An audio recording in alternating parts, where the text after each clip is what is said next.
Hello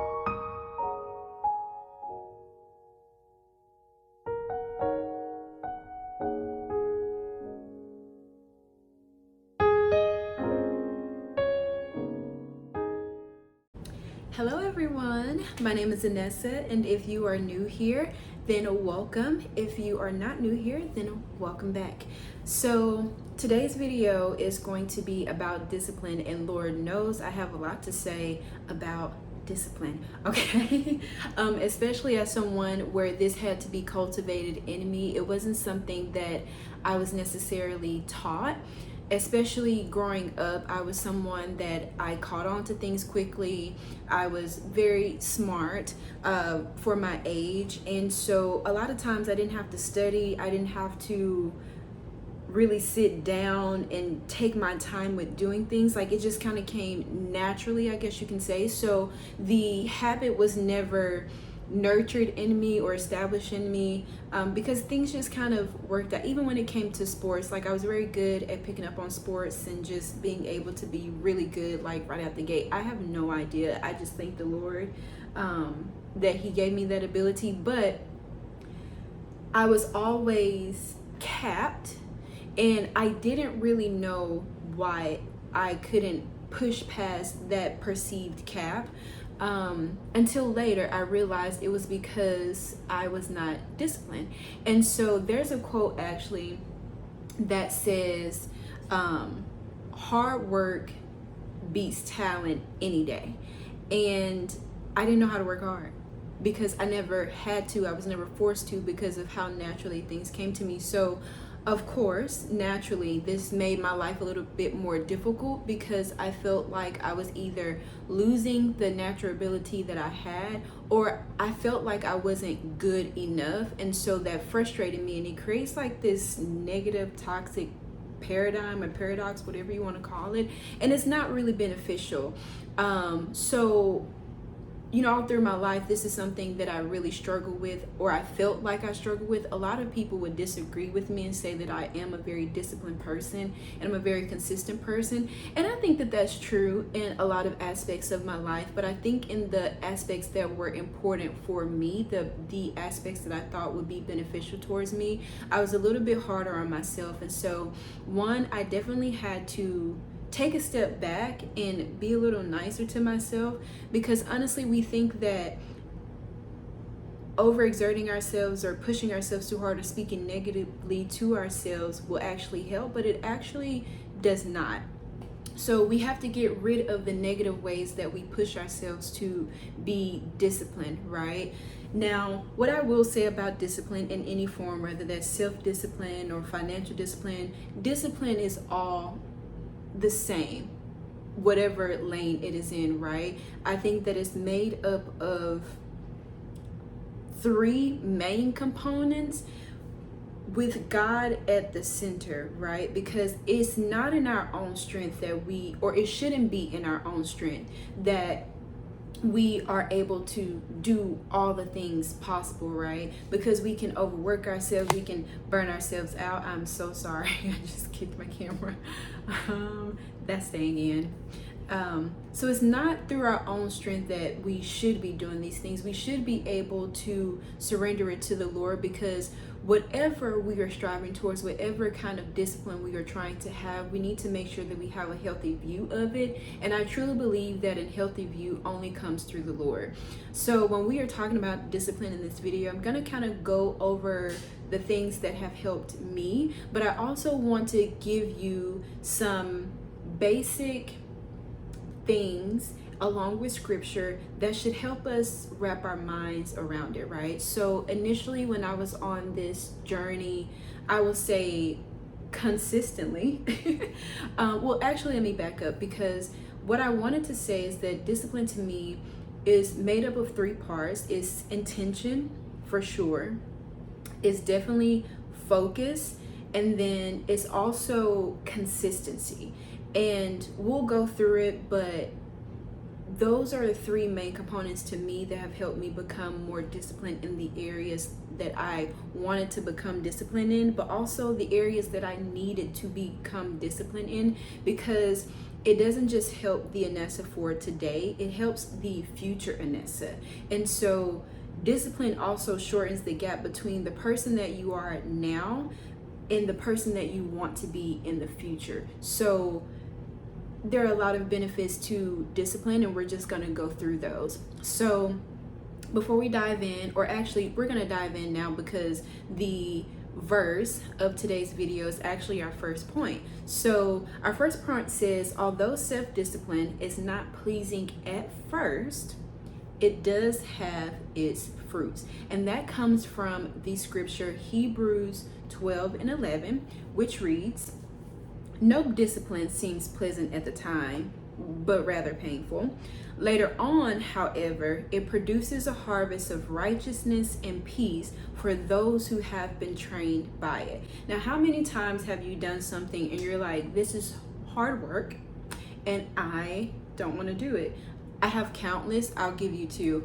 The gym and running. Honestly, that's one, because the other one involves work. But just being disciplined in that and consistent in that and intentional about that has been very difficult for me, because my desire for discipline isn't overriding how I feel about the thing. Even though I know that these are good things that will help keep me healthy, I'm not as consistent or intentional or even focused on it. Honestly, my brain is going everywhere because I'm like, oh, I want to do this, but this seems more interesting.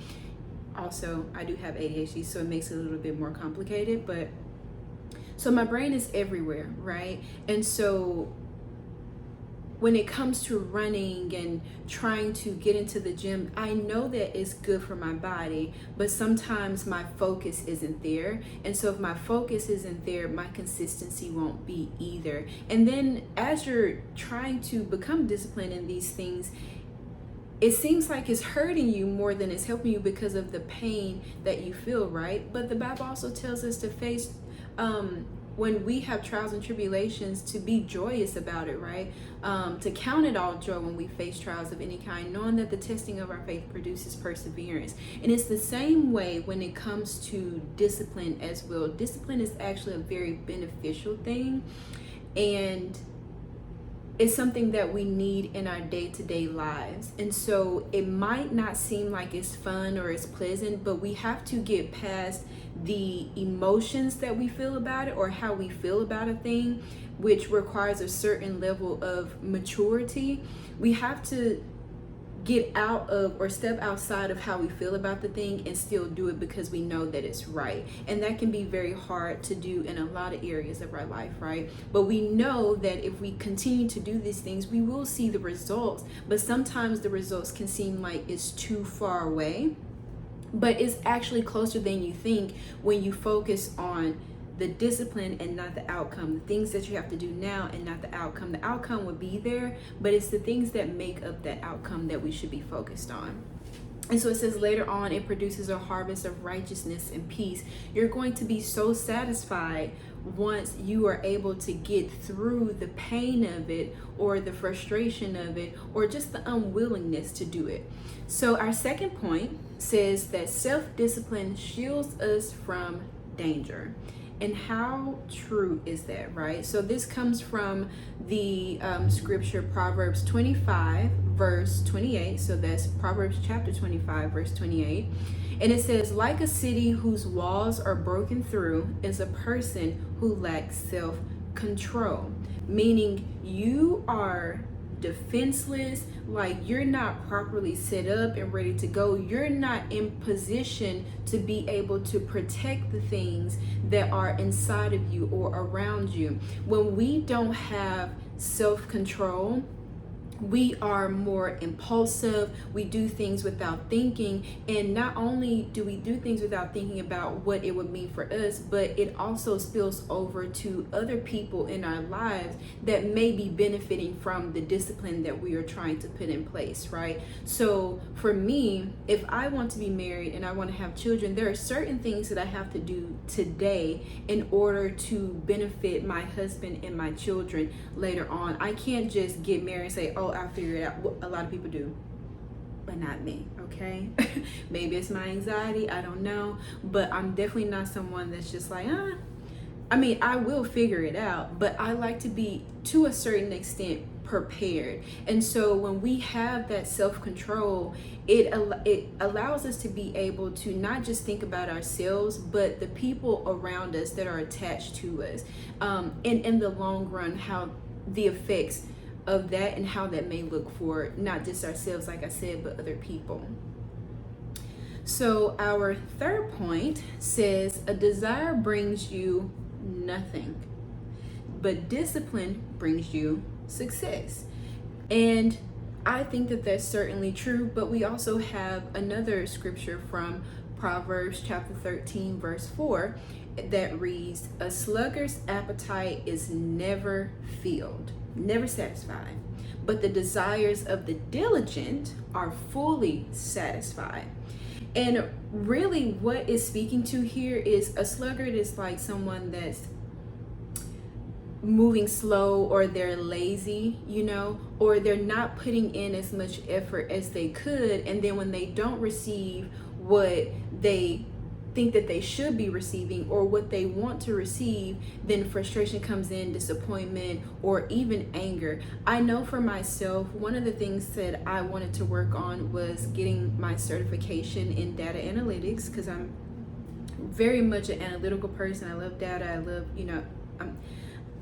I'm into it, right? And so I had the goal of completing my certification before Afrotech 2024 came around. That did not happen, and I ended up not being able to attend Afrotech because I was so filled with shame and disappointment from not accomplishing my goal, because I knew that that would set the future Anessa up for success, so that I could have more confidence going into this circle and networking the way that I wanted to network, right? And so I really had to take that one and really just take it on the chin and say, you know what, I can do better moving forward. But I think that that experience really solidified for me, again, just how important discipline is and how necessary discipline is, because at the time I was only thinking about the present Anessa, right? When I set the goal, I was thinking about future Anessa, but when I kind of went through it, I was becoming more and more unmotivated and disconnected from the goal that I had set. Maybe because I felt like the risk to reward gap was too wide. I don't know. I'm not sure. But what I do know is that I didn't accomplish the goal that I set for myself, and I suffered for it. Now, obviously it's not the end of the world, so I can make up for it, and I am back on track. And it was because of that moment that put me back on track, because I can do it. I just need to have the discipline to do it. And so when you are someone that isn't putting as much effort in as you know that you need to, you'll never be filled. You'll never receive your right reward, right? But if you are diligent in the discipline that you have, you'll always be satisfied because you are in forward motion. Someone that's a sluggard or not putting in as much effort, you're not in a state of motion. You're not moving forward. You may be moving forward, but it's inching. And if you're not doing anything at all, then you're stuck, and you're going to feel stuck, and that's going to frustrate you. But when you are diligent in the discipline that you are working on, or diligent just in discipline in general, you'll always be satisfied, because you'll actually feel yourself being able to get closer to what you want to obtain. So our fourth point, and this is out of 5 points, by the way, sorry I didn't mention that before, but our fourth point is self-discipline is always rewarded. And this comes from 2 Chronicles chapter 15 verse 7, and it reads, "But as for you, be strong and do not give up, for your work will be rewarded." Now, this is true. This is like a basic principle of life that we see comes from the Bible. I'm telling you, the Bible does not lie. It literally has the answer for everything. But this verse is telling us that when we are being disciplined, when we are being diligent about that discipline, we can't give up. We have to remain strong. And this is where that point of consistency plays in perfectly, because consistency doesn't require you. This is something that I'm really just now starting to learn, to be honest, but consistency doesn't require you to be 100% every single day. There's this quote that says, give your best every day, but understand that your best may look differently each day. So one day you can be at 100%, but the next day you can probably be at 50%, right? It's not about the percentage that you show up with. It's about, are you showing up at all? Are you giving the best that you've got at all?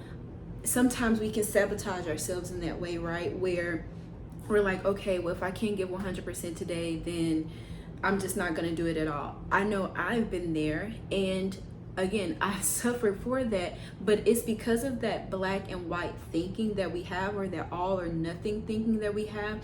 And that can be rooted in our need to be perfect, or just if you're struggling with perfectionism like I did, and it's not good for us. So we have to be able to sit that to the side. We have to be able to not identify with that anymore, because it doesn't serve us well in our journey to discipline. It actually boxes us in, and it keeps us in a place where we're stuck.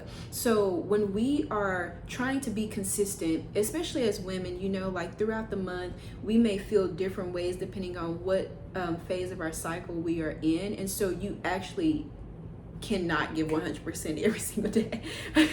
But your 50% can look like 100%, right? But the goal is to continue to move forward, but it won't be the same each time. So it's also about shifting our focus as well, on what really matters. Focus on what really matters and be intentional about that. Okay, so we're at our last point, and it says that self-discipline helps us pursue our goals and dreams intentionally. And that comes from 1 Corinthians chapter 9, verses 24 and 25. And that reads, "Do you not know that in a race, all the runners run, but only one gets the prize? Run in such a way as to get the prize. Everyone who competes in the games goes into strict training. They do it to get a crown that will not last, but we do it to get a crown that will last." And just to kind of add more context to that verse, it's talking about the race of life, right? When we are being, and I said the race of life, but it's really talking about our salvation, right? And fighting the good fight, running the race that has been set out before us, right? Which means to continue to have faith in Jesus, to continue to have hope in Jesus. That's where our focus should be placed, right? On Jesus. Everything that we desire, every faith or hope, everything. Sorry, let me slow down. All of our faith and all of our hope should be placed in Jesus, and then everything else will flow from that, right? Our goals, our dreams, the things that we want for ourselves, like our desires, right? That will flow from our faith and hope that we have in Jesus. And so when we have that discipline, when we are allowing ourselves to be submitted to strict training, right, to work out what it is that we need to work out, we get better, and we're able to run and actually go the distance. And it helps us when we are trying to accomplish our goals and our dreams. But that training allows us to be intentional and very specific about what we are training for, right? So again, it leads into that focus that we have. So that is all that I have for you guys today. I hope that you enjoyed this, and I actually hope that I made sense, but I just want to wrap it up with saying that discipline requires intention, focus, and consistency. And I want you to know that you don't have to be hard on yourself to do that. A huge part of this as well is to know that it requires you to show up differently. and that your mindset is going to be different as well. It has to be different in order for you to have discipline. Like, you can't have discipline but have the mindset of a lazy person. It actually just doesn't work like that. And you're going to be met with friction, but that friction is good because that shows that you are turning a switch on, or you're turning a corner, or the tide is turning for you, right? Whatever you want to say about it, just know that there's going to be that resistance at first, but keep working at it, keep going, keep moving, because it's going to pay off, and your future self truly is going to thank your current past self. So I hope that you enjoyed this video. I actually did have a lot of fun making this video as well, and I hope to bring you all more things about, or more videos about the things that I've been learning literally from God. And so I'm so excited to share this all with you. Let me know what you think of this video, and if this was helpful to you, sorry, I'm a little country, but let me know if it was helpful to you, because I love making these kind of videos and I would like to continue if it is. So, all right, see you all later.